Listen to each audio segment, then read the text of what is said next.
Hello there! This is MusicMan0150, also known as Gary, and we are back with another speaker upgrade video for ya. Yep, and today, which shouldn't take too long, we're going to work on this cabinet right here. And this is a three-way speaker system, and as you can see, the cabinet is kind of it's got some nicks and dents. Well, not dents, but it's got some nicks and chips and scratches, but that's okay, because eventually what I want to do is, after I get this cabinet up and running, and once the weather breaks, I'm going to put these out on my porch with a stereo system that I have.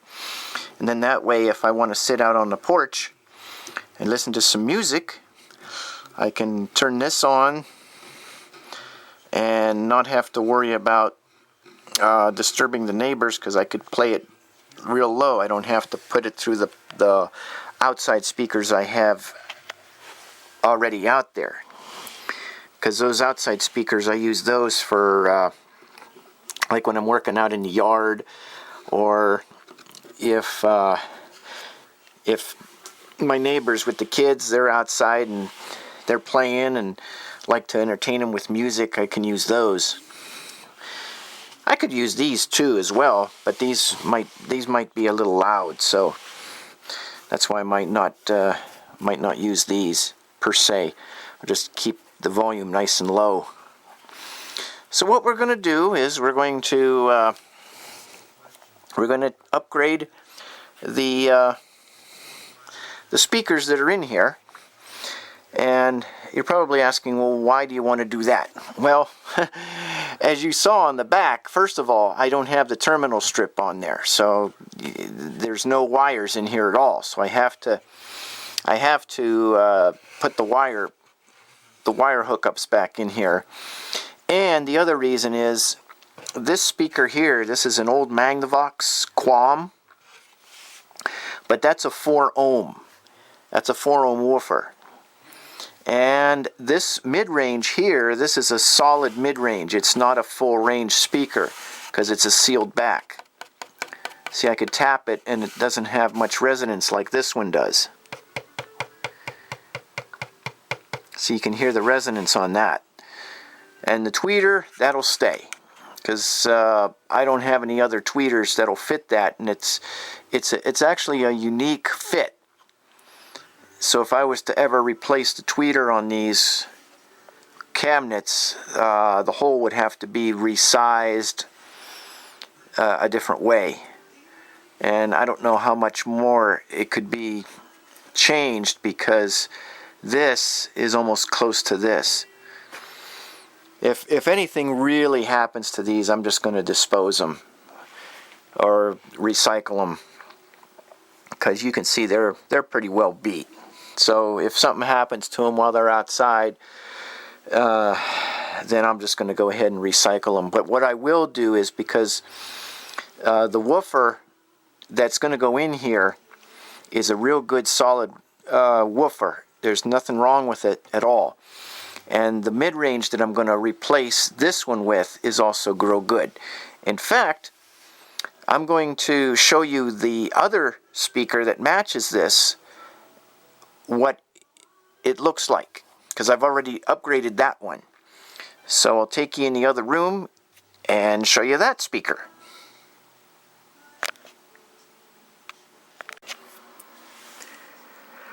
Okay, we're here in the other room, and this is the match for the speaker that's in the shop. And what I've done, as you can see, and you probably saw an introduction to these in another video, but what I did was I made a little tab for the grill, and all I did was just use some Velcro, so that way I could pull that grill off to service the speakers. And here is the upgrade. There's this original tweeter, but there's the full range mid-range. So you can hear the difference, how that resonates. And then here's the proper woofer. You can hear how that resonates. And this is what, like I said, it's an 8 ohm woofer. That's an 8 ohm mid-range, and the tweeter is also an 8 ohm. And here's the grill. And you can see what I did there with the Velcro. In fact, let me lay it down so I could show this to you a little easier. Actually, what I did was, but for some reason it's not sticking. What I did was I took this piece of Velcro and I cut just part of the backing off. And you can see how that's sticky on the back. And when it was attached to the grill, it allowed to have a pull tab. Probably what I might have to do to make this work permanently is I may have to fasten this on with some glue. I might do that. I might add some glue to that so that it doesn't come off. I'll try to find the centers, you know, close to the center as possible, and then add some glue, and it should stick. Although I'm pushing down on this now and it seems to be sticking. Yeah, it's sticking. If it becomes where it's not sticking anymore, rather than maybe using glue, I'll just cut a new piece, because I got tons of that Velcro strip. So that's probably what I'll do, is just make a new piece. I got to make a new piece anyway, so for the other one. So this can be used as a reference. So with that, let's get started on upgrading the other speaker box.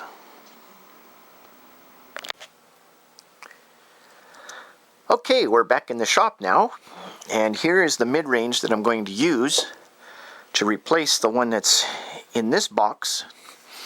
And as you can see, it's a match to the one that you saw in the other box. And you can hear how that resonates. And you can see that there's no tears on it at all. And the other thing is, if for some reason that a tear may occur, you can see how this has an open back. So it's real easy to repair the cone should it need repaired. And there's the connections right there for it. And you can see how it's got the 4 connections. So you can go here for the negative and here for the positive. And then if you wanted to come off of this, you can go here with the negative and here with the positive. Or it could even work in a series hookup. You know, you can go negative from the positive of another speaker, and then here's the positive, and you can go to a negative to another speaker. So that's the advantage of these 4 connectors, as opposed to just having 2, because if you just have 2, then the wires or the quick connects, they have to share one terminal, whereas this, each wire can have their own terminal. So this is the full range 6-inch, and it's got the open back.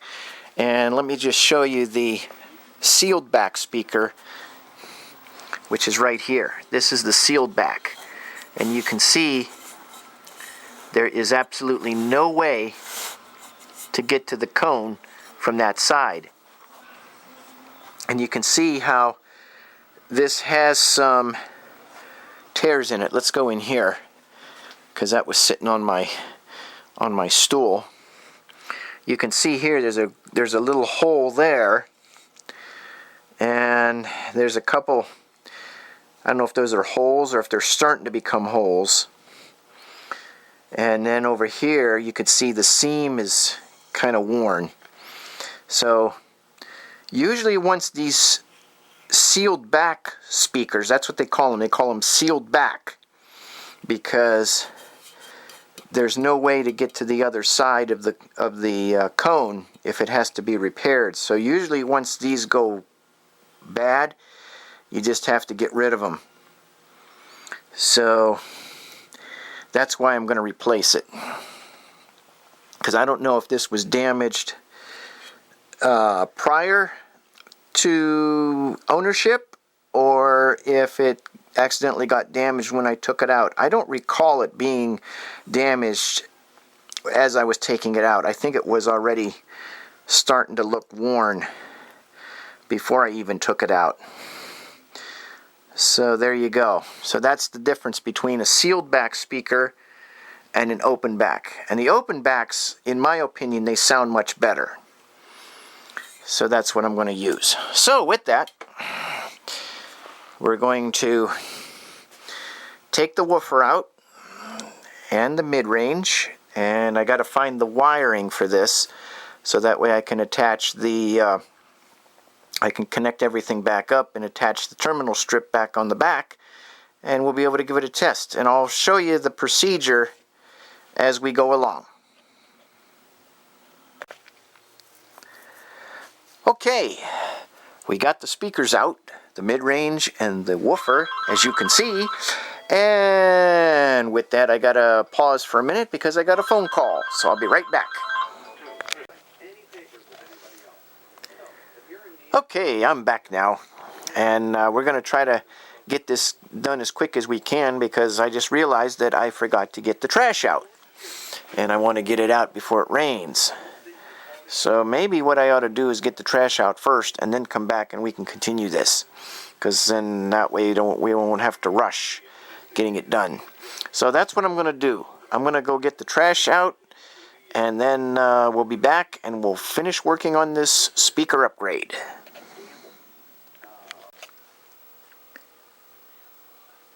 Okay, I am back again, and hopefully now we won't have any more interruptions. If we do, then we do. What are you going to do? So anyway, continuing on with the speaker upgrade, I am now going to show you where I'm going to be taking the woofer I'm going to use in this box. And the woofer that I'm going to use in this box is in this box. So what I need to do is get my socket set and loosen these nuts off of these bolts, and we'll take this out and we'll put it in that box. So I'm going to go ahead and do that, and then I'll put the mid-range in as well. Oh, the other thing I got to do first, though, is I better find the wiring before I start putting the speakers in, or else I got to do double work. So I'm going to go ahead and do that. Find the wiring, get this speaker out, and put that one in, put this one in, and then I'll show you the results. Okay? So I'll be back in a little bit. Okay, I'm back again. I just wanted to show you that I did find the wiring. It was right inside the workbench drawer. And just to show you how it's all hooked up before I insert it in the cabinet, you can see how the wires here are on the terminal strip, and these are actually soldered on. So that can't be removed unless I cut them off, which I'm not going to do, because I'm just going to use this as is, being that the other box is wired the same way and there's nothing wrong with that. So I'm just going to go ahead and use this. But you can see how the ground wire is all tied together with the terminal lock, or the terminal connect, or quick connect, whatever you want to call it. See how the two wires are sharing this one quick connect? That's sometimes what you have to do if you only have one terminal each on a speaker. Now if you have two sets of terminals like it is on the mid-range, then you can do the wiring separately. But since this is all connected together, we're just going to go ahead and use it that way. Now, you could see how the black is the ground, but what I really want to show you is the positive side. You can see here how this wire is blue. I'm trying to do this with one hand because I'm trying to hold the camera and maneuver the wiring at the same time. But here's what you have. See, here are two capacitors, and these capacitors are on here for a reason. That's so that the low frequencies do not go to the tweeters and the mid-ranges. It doesn't matter, if it's a full-fledged crossover or if it's a setup like this. As long as you have some kind of a capacitor to block out the low frequencies to a tweeter and mid-range, you'll be okay. And you can see how these are all color-coded. And the unique thing about this is they're color-coded red, white, and blue. The colors of the United States flag, you might say. So that's pretty neat. The blue is the tweeter, because you can see how the connector ends there. See, there's no other wires attached to that. So we know this is the tweeter. And then here at the point where the mid-range and the tweeter connect together with the capacitors, this connector here is all tied together. You can see how the reds are tied together and the blue is, well, it's actually the capacitor to the reds and the capacitor also to the white. And see, what they did was they taped this over so that it doesn't short out, because you don't want the terminals to short. So the capacitor that goes to the blue wire is the tweeter. The capacitor going to the white wire would be the mid-range. Now they do look the same. They do kind of look the same, but I think what I'm going to do is make sure, I just want to make sure the end of the white one has no other end on it, which it doesn't. It just has this. So I'm going to do it like I did in the other box. I think I went blue for the tweeter, white for the mid-range, and then naturally red is the woofer. And see, there's no capacitor on the red because that allows the low frequencies to be present. So in technical terms, these capacitors are known as high-pass filters. What that means is, and this is very confusing to a lot of people, high-pass filter means that the high frequencies will go through, but the low ones won't. Low-pass filter means that the low frequencies will go through, but the high ones won't.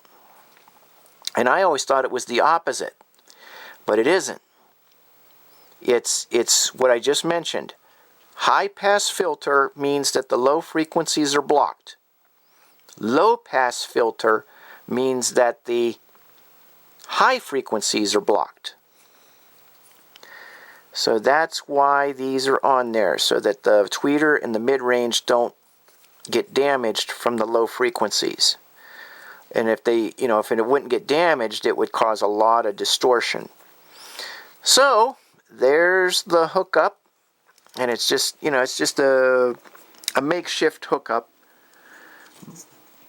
but it will serve its purpose like it did in the other box. And so we're going to go ahead and hook this up, and I'll be back after the results.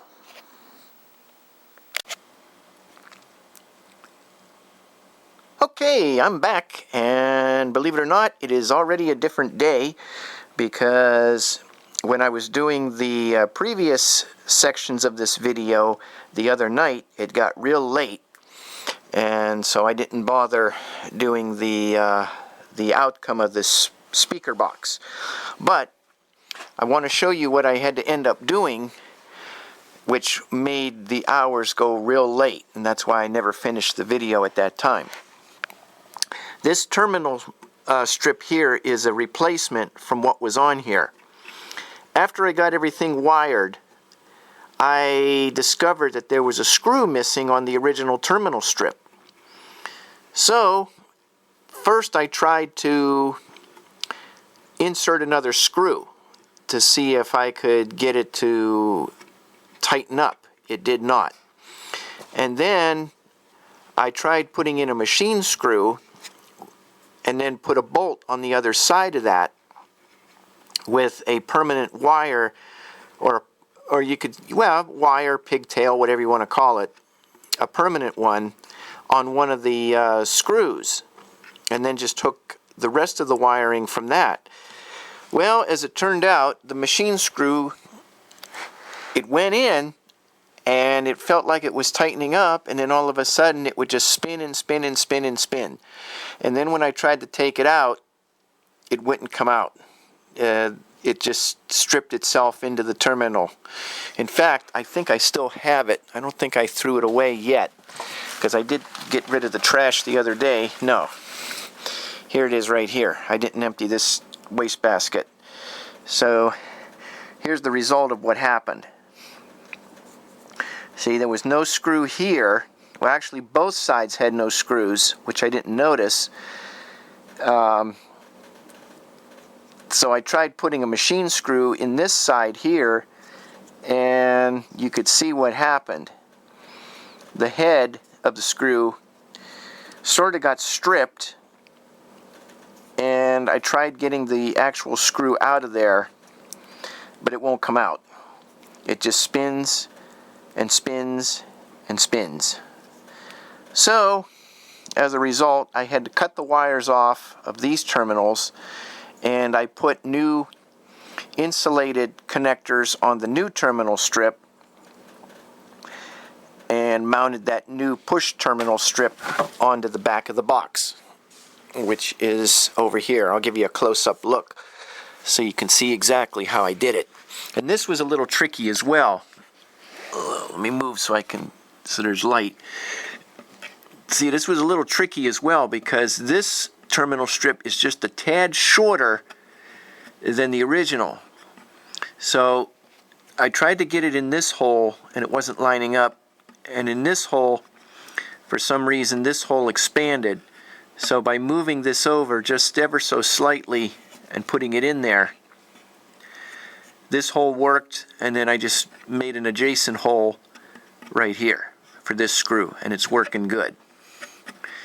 So now you can see it's just a push terminal to hook it up. There's no jack. There's no RCA jack on it, but that's okay. It really doesn't need it.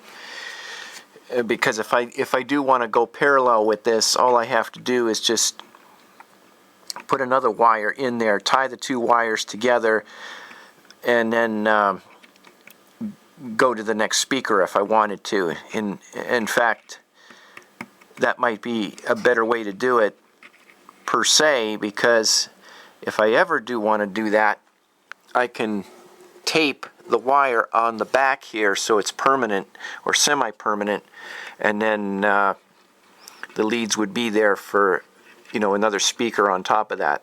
And I can go either parallel or series with this kind of configuration. With the jack, it's only parallel. But with this configuration, I can go negative here, and then go positive here up to the next speaker, and then positive on the other one. No, wait, I got to rephrase that. It's negative here from the amp, positive here to the next speaker, which would be the negative, and then the positive from the amp to that speaker. That's how it would be. So anyway, I did do a test on this. It sounds great. So both of these are ready for the porch. When the weather breaks, I'm going to take these out onto the porch, and they'll be out there for the summer. And you could see here, I made another pull tab to get the grill off. And something else I want to show you too. Because the top was kind of coming forward a little bit. What I did was I put some Velcro strips up here. Now for some reason this wasn't sticking too good. So I might have to do is, see, the Velcro is sticking together really, really tight, whereas the sticky part of the Velcro to the surface is kind of wearing away. But I'm not going to be pulling those off all the time. But it makes it easy to fasten, and it makes it easy to pull off if need be. And in fact, as I showed you in the last video, this mid-range has to be patched. And I did order new cement made for patching speakers. It's called Service Cement for speakers, or Speaker Service Cement, whatever you want to call it, from Newark.com. And so hopefully that'll arrive soon, and I can patch this. I'll take this mid-range back out, patch the cone, put the mid-range back in there, and it'll be ready to go. Because I'm not concerned about how it looks. I'd rather have it sound good, because these are going to be out on the porch anyway. But at least these speakers here have a much fuller range than the ones that were in there. And I showed you the other ones that I think I had pulled from here.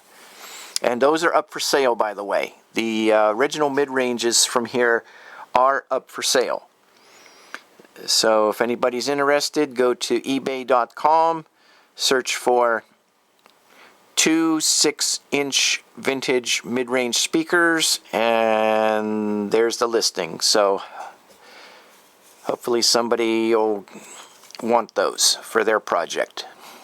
And yeah, they're not in the best of shape, but they'll work good for any kind of project you might want to use them for, or testing crossovers. That's a good application for them.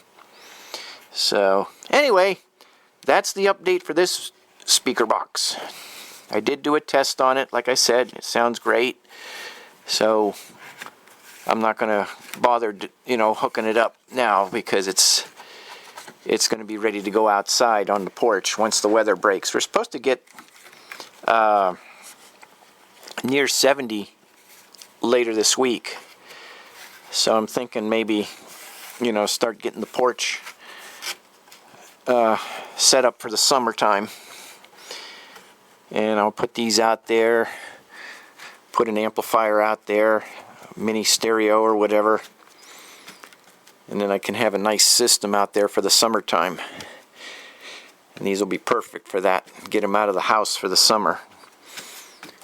And then maybe what I'll do for the winter, since these are kind of in fair condition, they're not in good condition. I'll consider them fair condition. I might make room in the shed and just store them in the shed for the winter, and then pull them out again next year for the summertime. Once I get everything situated the way I want with them. So there's those 2 brown ones. Those are ready to be used. Now this brown one here, this is another 3-way. I'm going to pull the grill off so you can see it. Now you can see how this one is made just a little bit different. And yes, the woofer is brand new. That's a replacement. Because when I bought these, the woofers were totally shot. The foam surround was completely dry rotted. So I went and bought 2 12-inch Goldwood woofers at a very, very reasonable price on PartsExpress.com. They have a nice selection of speakers for replacement or upgrade. And these Goldwoods are very, very nice. They got sturdy cones, so you can hear that resonance in there. That's a good solid cone.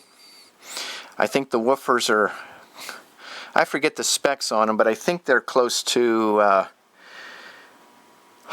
the 12 inches. I think they're probably between 75 and 100 watts each. I'm not sure, but they work good for this application.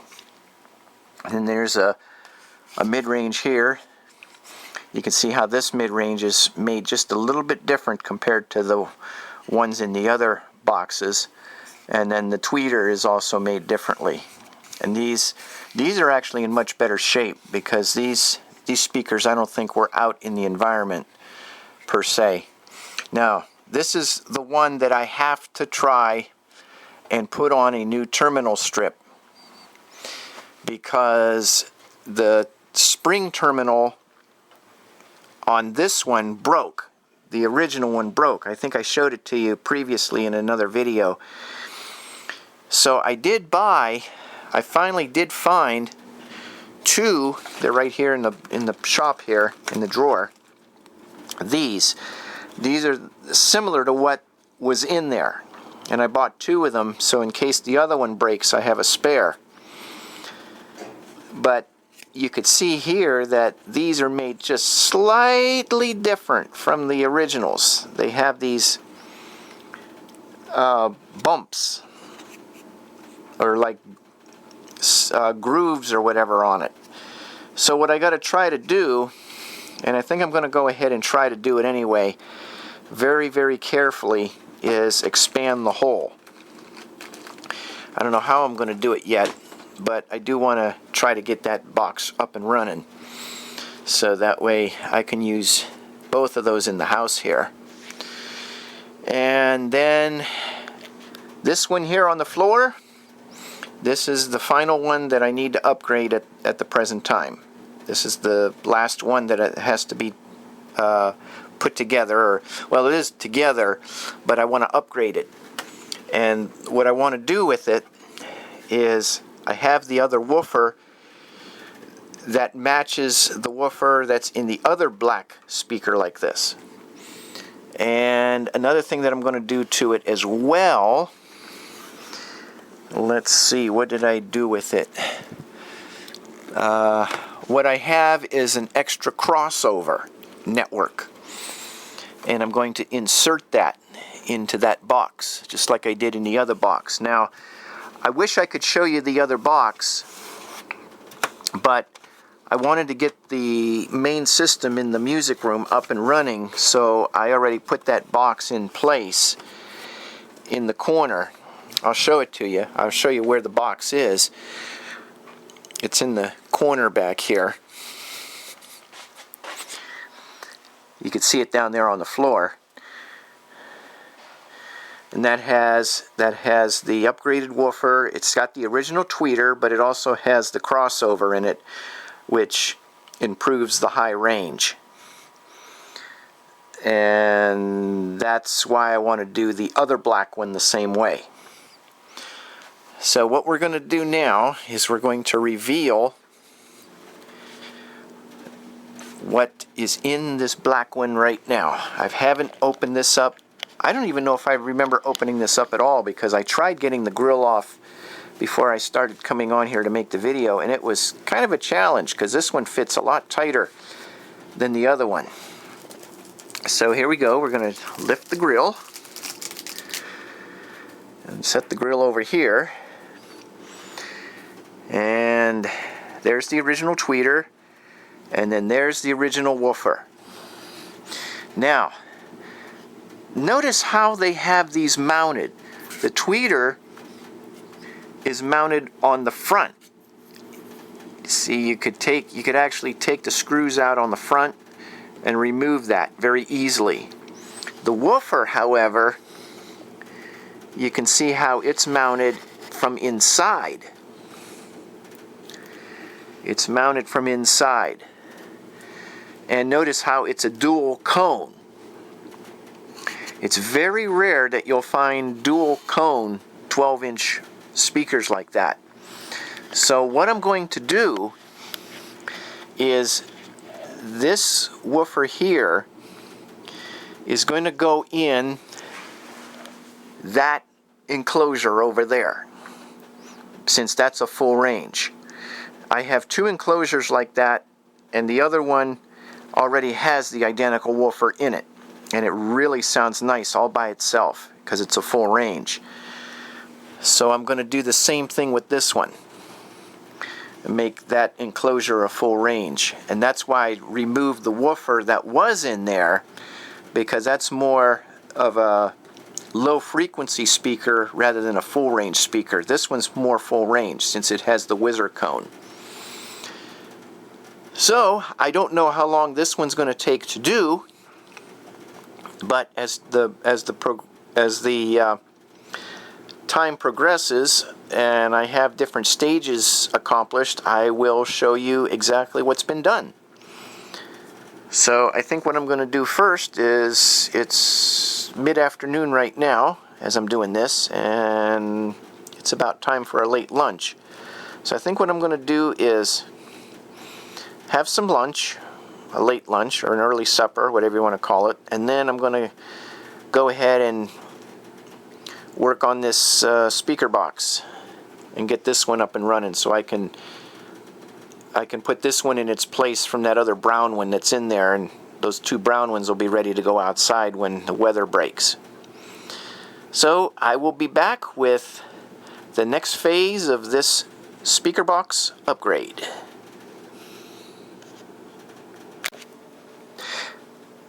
Oh, one thing I wanted to show you, that's why I came back right away. I wanted to show you the crossover that's going to be used, like what's in the other box. This is the crossover that I'm going to put in there. And you could see I've already prepared it in advance. I have all the wires attached for the hookup. I got the white wire assigned for the tweeter. I have a gray wire assigned for the input, and the red wire, if you could see it, it's hard to see. There it is. I see the red one. Okay, the red one is for the woofer, and of course the black I always use for ground. So this is the little crossover that'll be used in there, and notice there's a little switch on here for high frequency preference. So I think before I put it together, I'm going to experiment with this switch and see what sounds better as far as high frequencies go. I think on the other one, if I remember correctly, I have the switch in the up position. So let me see naked eye, because it's hard to see on the camera. I can't really tell. It doesn't. I can't really tell what it's supposed to be. Oh well. I'll just have to go with how it sounds, really. But I think for sure the switch was in the up position. I think in the down position it gives you a less higher frequency, so it will most likely be in the up position. And then the other trick naturally would be to find some small screws to fit in these holes.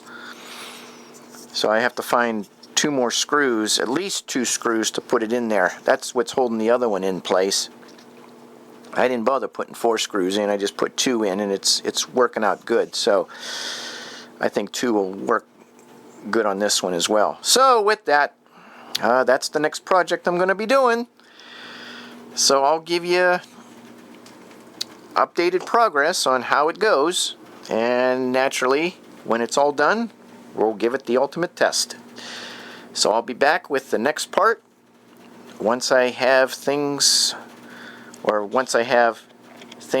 modified in the first phase, whatever you want to call it. Okay, I'll be back real soon.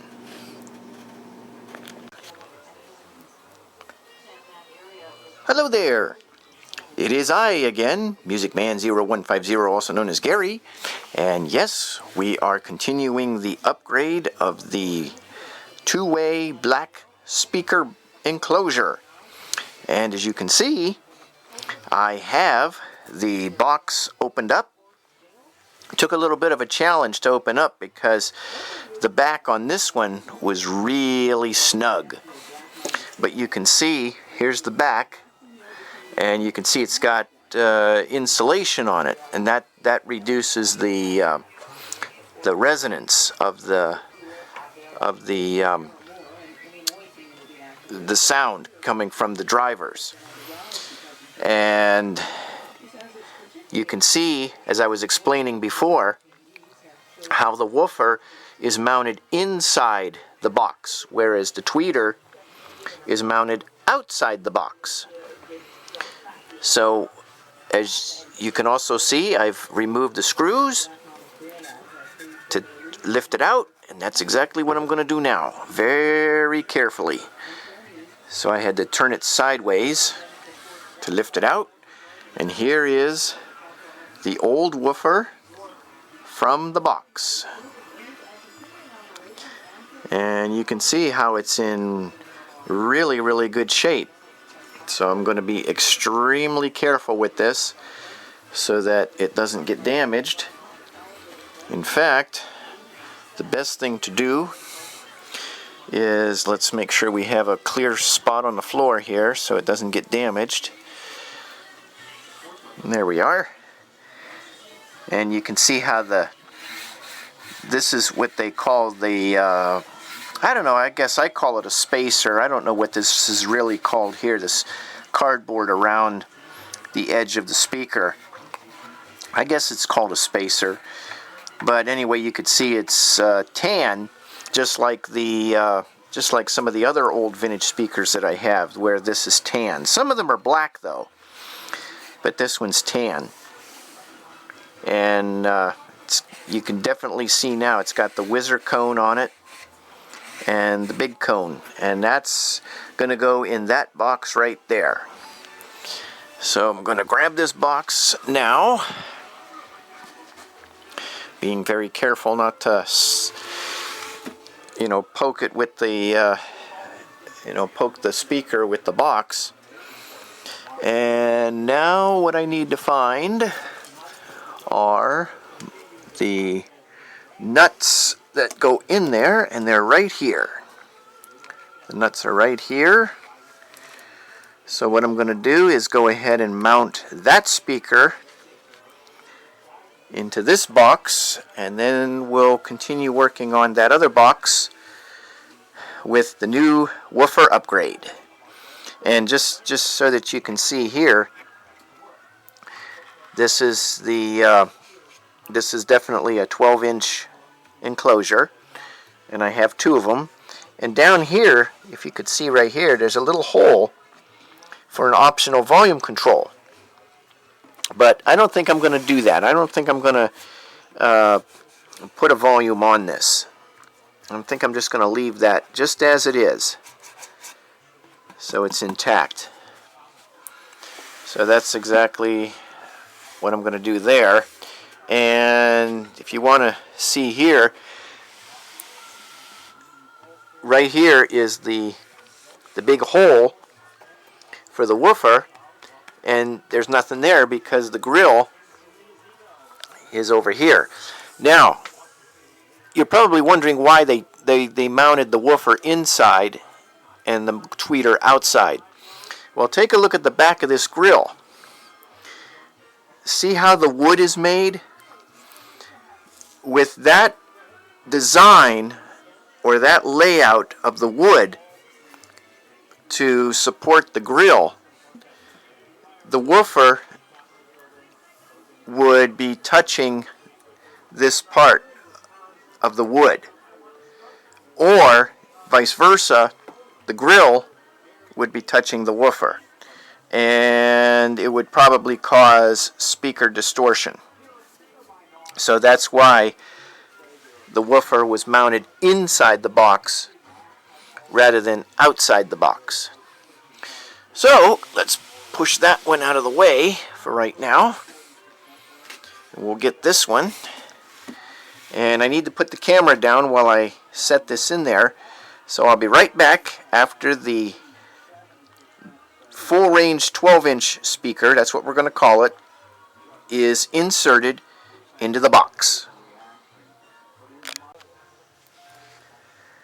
Okay, as you can see, I have the 12-inch full range in the box, and it was a little tricky because as I was trying to insert it into the holes, the cardboard surrounding was starting to come off. So I'm hoping that it didn't do any damage. I didn't want to try lifting it back out for fear that I might crack the cone. So that's why I just figured I'll just put it in there and leave it in there, and hopefully it'll still sound okay.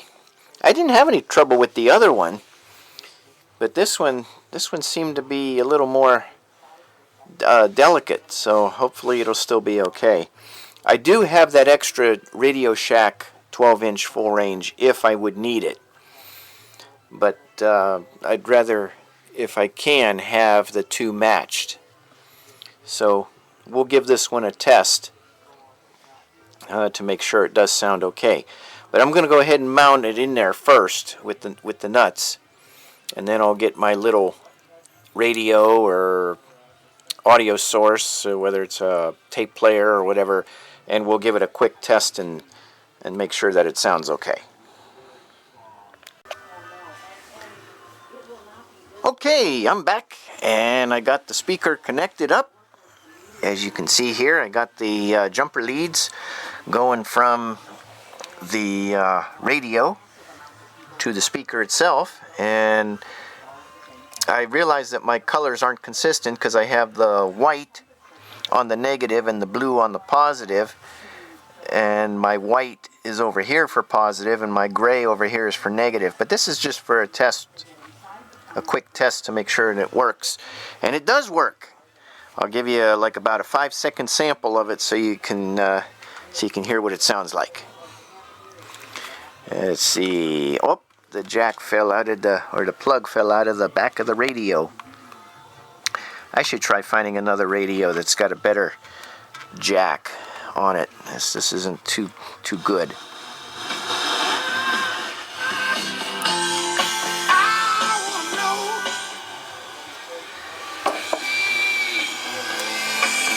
But that's it.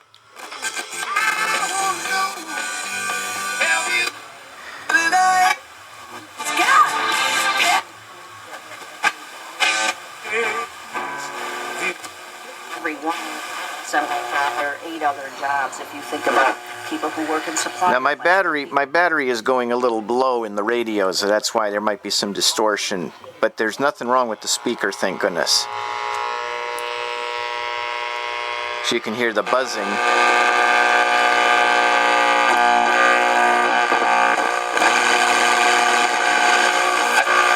We'll take your calls. My guest, Dr. Richard Fitzgibbons, a very gifted psychiatrist in Philadelphia. If you want to get in, 888-914-914. There we go. So that's done. So we got that speaker taken care of now, and that way it's not going to get broken, and it'll match the other one that I have already assembled that I did probably about maybe 3 to 6 months ago, and just never got around to doing this one until now. So this one's ready to go, and as you can see, what I had to do was I had to cut the wires that were going to the terminal strip and the tweeter, because the way these are soldered on here, it's a very unusual terminal. So what I ended up doing was just cut the wires and leave enough length so that way you can attach more wire to it, and that way if the ends get funny where you have to clip them and restrip them, there's still a lot of lead to work with. The only one that I ended up getting a little bit short was this one right here. So what I might have to do is just add a little jumper on that with a wire nut to make that just a little bit longer. But other than that, this would actually work good for a volume control. In fact, that's the negative anyway, that's short. So what I could even do too is I can even just well, I'm trying to think here. What I could do is just add the jumper wire, like I said, and then solder it onto this piece to try to make it the same length as this piece. And I have some extra gray wire. In fact, I got a whole spool of gray wire that I think I showed you all the spools of wire that I have that are different colors, which makes it nice because then I can, you know, have the color codes for different applications. But anyway, that one is done, and I got it nice and tight in the enclosure so it doesn't vibrate loose.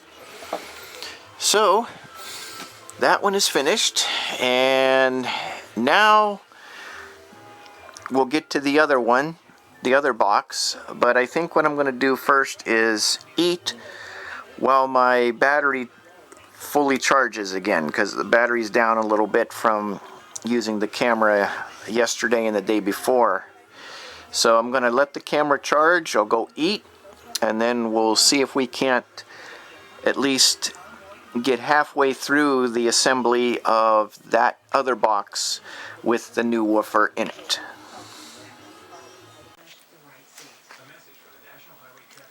Hello there! Yes, it's MusicMan0150, also known as Gary.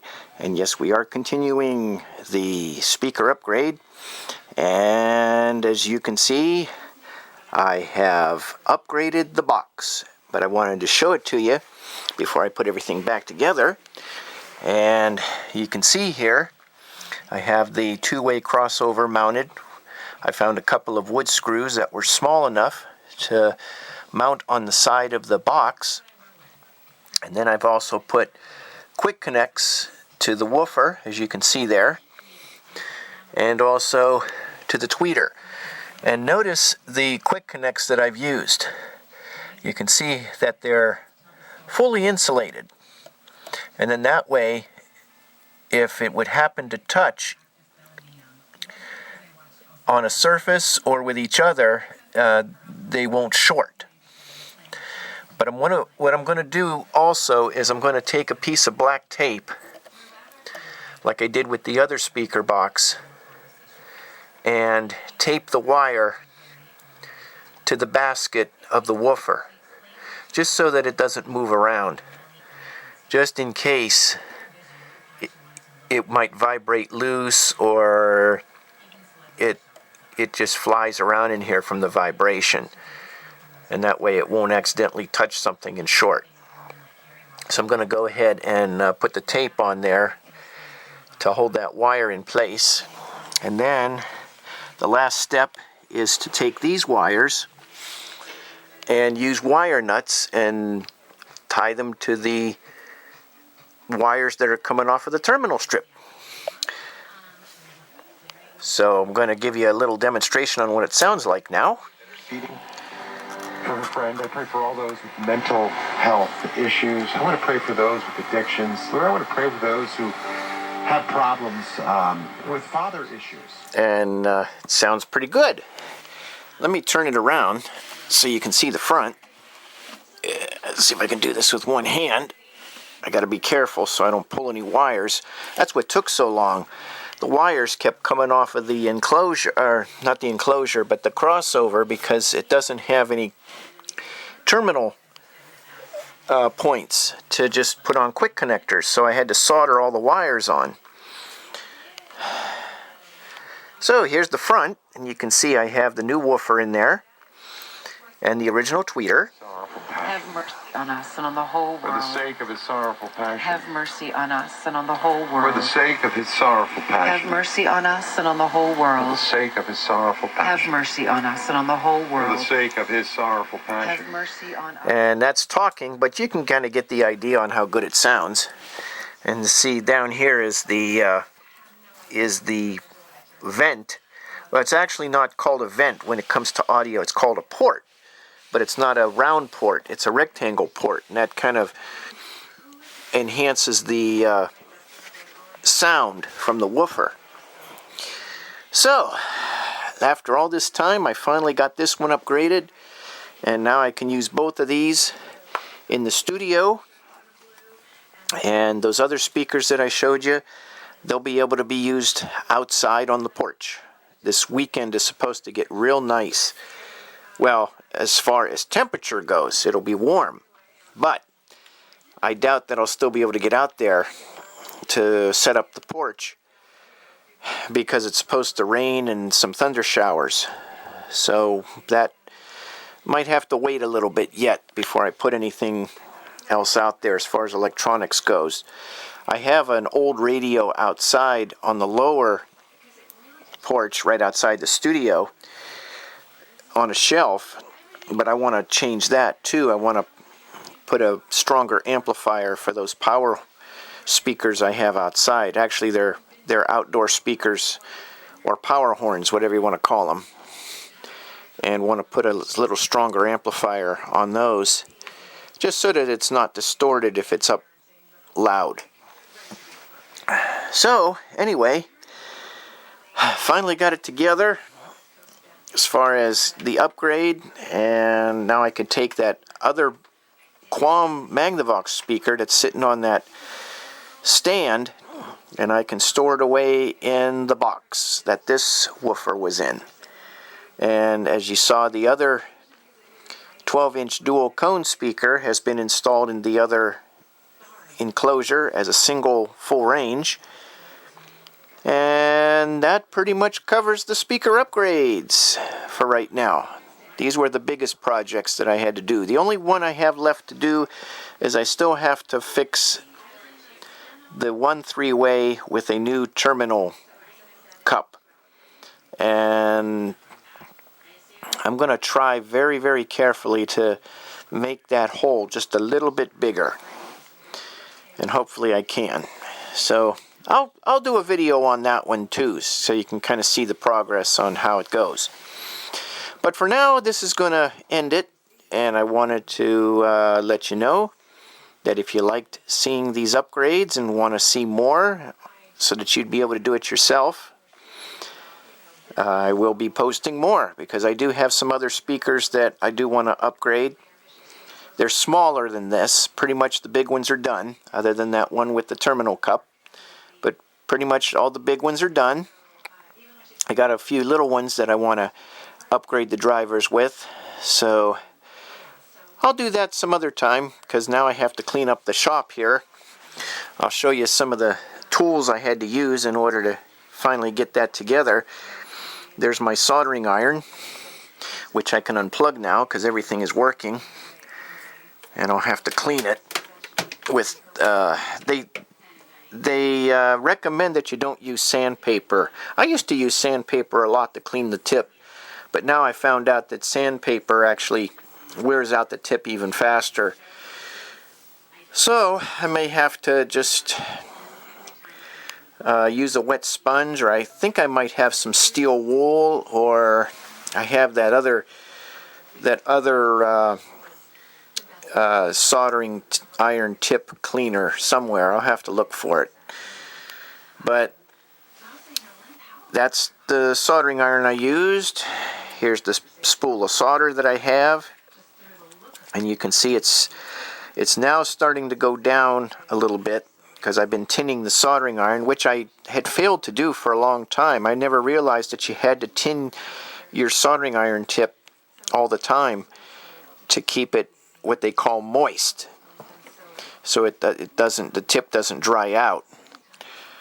So that's what I started doing, and I found out that my soldering connections were a lot stronger than what they used to be. So that was the soldering, the solder, I should say. And then this here is what they call a solder sucker, because when you squeeze it, the air comes out, and then when you let go, the air goes back in, lifting up the solder from whatever you're working on. And you can hear some of the solder balls in there, so I gotta empty that out soon. And then I have my jumper cables that you've seen, and all my tools here. Automatic wire strippers. These are really nice because all you have to do is put the wire through the gauge that's recommended to strip, and then that black piece that has that little edge on it, that's a stopper. so that way you can always strip the right length of wire that you need. You never have to guess.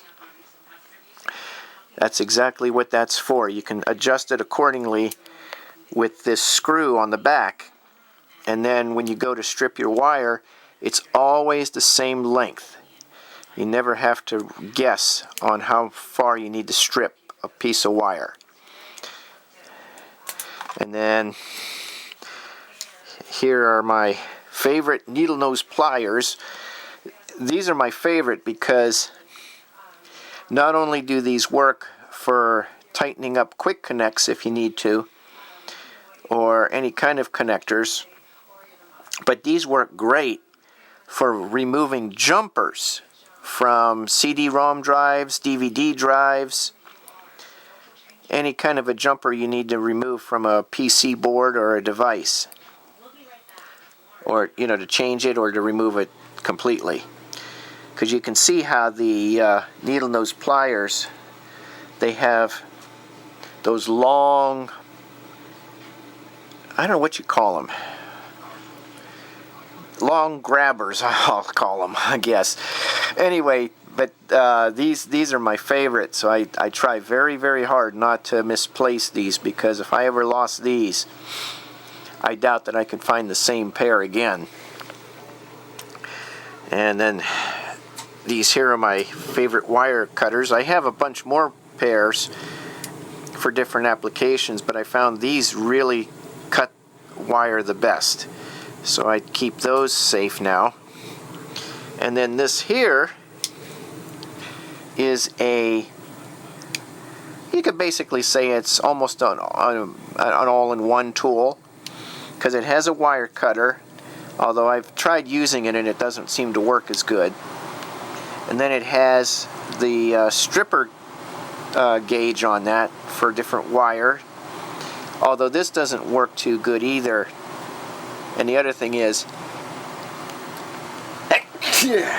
excuse me, had a sneeze there. Anyway, the strip gauge, the wire strip gauge, it doesn't seem to work as good, because every time I try to squeeze the tool onto the wire, it either cuts it or it strips it incorrectly. And plus you have to almost guess what your length is. And you have to pull the wire as you're holding the tool. Whereas those other strippers, it's done automatically. The nice thing about this tool, though, is the crimper, and that's what those color dots are for. It shows you what quick connect terminals are appropriate for those color dots to crimp. See, here's the box here I have full of quick connects or quick terminals. And you can see that they're yellow, blue, and red. And those colors correspond to the dots. So that way, if you're crimping a connector or a terminal onto the wire, the gauge on there tells you the appropriate size. 22 to 18 is red. 16, or I think it looks like 16 to 14 is blue, and then 12 to 10 or 10 to 12 is yellow. And that's exactly what corresponds with these. And you can see I'm kind of running low a little bit on the red, because I use the red mostly because I'm working with thin wire. But that's a little overall of my tools, a little summary of the tools I use. And then, of course, safety first. Yep, safety glasses. Safety glasses are a must when you use any kind of a soldering iron or any kind of tool that might damage your eyes if you're not careful. In fact, when I use the drill, I probably should wear the safety glasses. I don't, but I should. So I think in the future that's what I'm going to do. And then Cordless Drill by Black & Decker.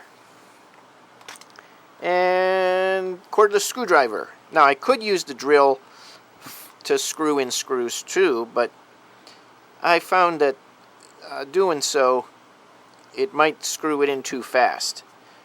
Even though the drill is dual speed, well, it's not dual speed, it's variable speed, but I found that the screwdriver is a little bit easier to handle, because then I can guide it and I won't accidentally hit the button where it goes too fast and I could injure myself. So that's why I use the screwdriver rather than the drill when I screw something in. And if I really have to be careful, then I just hand screw the screw into the object I'm working on. So that pretty much covers the summary of how I put this together. And so with that, I'm going to end this video series for now, but I'll be doing more in the future. So with that, I'm going to say goodbye for now. And if you like the videos that I've been posting, leave a comment and click the bell and share, because I'm going to try to post more often, so that way those of you that have been subscribers for a long time, you'll have something new to watch, and you can also invite your friends to subscribe and have them enjoy the videos as well. So until next time, this is MusicMan0150, also known as Gary, signing off until we meet again. Thank you for watching, and have a great day.